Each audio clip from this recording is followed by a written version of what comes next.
An index fund uses the money from its shareholders to invest in a portfolio of stocks or bonds. The idea is that the fund will generate the same returns as the market index that it tracks, although index funds are subject to tracking errors and also management fees, so the returns may be slightly lower. You can invest in index funds just like investing in stocks. Index funds are passively managed, and the benefits of being a passively managed fund is that they have very low management fees compared to an actively managed fund, such as a mutual fund, for example. And the difference between an actively managed fund and an index fund is that the firm who manages the actively managed fund's money frequently trades within the stock market with the goal of trying to outperform the markets. So the benefits are that you get professional management who promise to give you a higher return on your investment, but the truth is they never really do. On top of charging you higher management fees, these self-professed professionals are more likely to blow your money due to human error. And the lower fees that you get from investing in an index fund can actually lead to more growth compared to the higher fees that you get from investing in an actively managed fund. An index fund's performance is relatively predictable over time because they simply mirror the market index that it tracks. For example, if a particular stock makes up 1% of the market index that the index fund is tracking, then the firm who manages that index fund will allocate 1% of the fund's money to that same stock, and they will go down the list to replicate the market index exactly. Here in Australia, the ASX 200 is a market index that tracks the performance of the top 200 biggest companies in the Australian stock market, and the ASX 200 index fund invests in those same 200 companies with a weighted average to replicate that index. And in the USA, the S&P 500 is a market index that tracks the performance of the top 500 biggest companies across the US markets. Some other indexes that you may have heard of in the US are the Dow Jones Industrial Average, which tracks the performance of the top 30 blue chip companies, the NASDAQ 100, which tracks the top 100 technology companies, and the Russell 2000, which tracks 2,000 of the smallest capped companies inside the stock markets. And there are also indexes that track bonds. Here in Australia, the most popular is the Vanguard Bond Index, and in the US,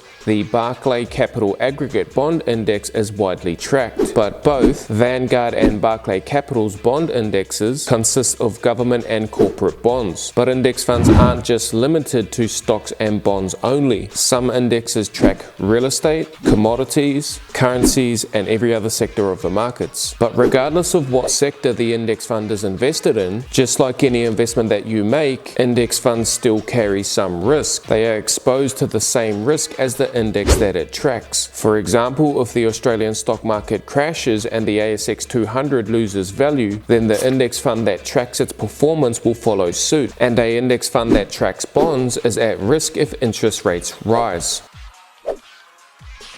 Warren Buffett has said on multiple occasions that index funds are better for average investors than any trending stock or sector that stock trades in. Index funds that track the S&P 500 are the ultimate asset when it comes to diversification. You are buying a piece of the top 500 companies in America, and your returns will be the equivalent to how the stock market performs as a whole over time. To learn more about what tools you can use when it comes to investing, make sure you hit that subscribe button.